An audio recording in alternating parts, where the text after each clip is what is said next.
সব ঠিক থাকলে আগামী বছর মার্চে ভারতের বিপক্ষে লাল সবুজের জার্সিতে অভিষেক হতে পারে হামজা চৌধুরীর। সব অনিশ্চয়তা কাটিয়ে অবশেষে বাংলাদেশের জার্সিতে খেলার নীতিগত অনুমোদন পেয়েছে ইংলিশ প্রিমিয়ার লিগের তারকা হামজা চৌধুরী। আগামী বছর মার্চে ভারতের বিপক্ষে ম্যাচে লাল সবুজের জার্সি গায়ে হামজা চৌধুরীর অভিষেক হতে পারে।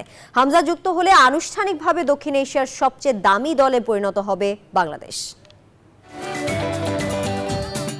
বাংলাদেশের ভক্ত সমর্থকদের নিয়ে বড় অভিযোগ, দেশের ফুটবল নিয়ে একদমই ভাবেন না তারা। কিন্তু সবাইকে ভুল প্রমাণ করে হামজা নিজেই জানালেন তার ফেরার পেছনে সবচেয়ে বড় ভূমিকা রেখেছে ভক্ত সমর্থকেরাই। বাংলাদেশের হয়ে খেলা, দেশের মানুষকে প্রতিনিধিত্ব করার ব্যাপারটা সবসময় আমার মাথায় ছিল।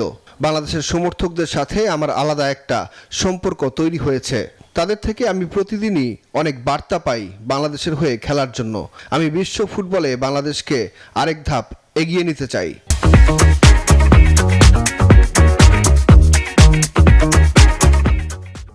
সব ঠিক থাকলে আগামী বছর মার্চে ভারতের বিপক্ষে লাল সবুজের জার্সিতে অভিষেক হতে পারে হামজা চৌধুরীর।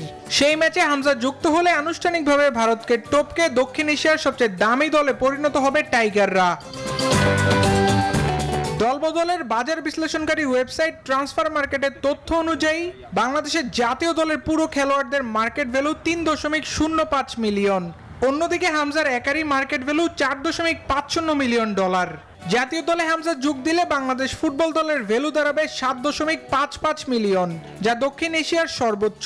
এর আগে সবার উপরে ছিল ভারত, যাদের ফুটবলারদের সম্মিলিত মার্কেট ভ্যালু $5.86 মিলিয়ন।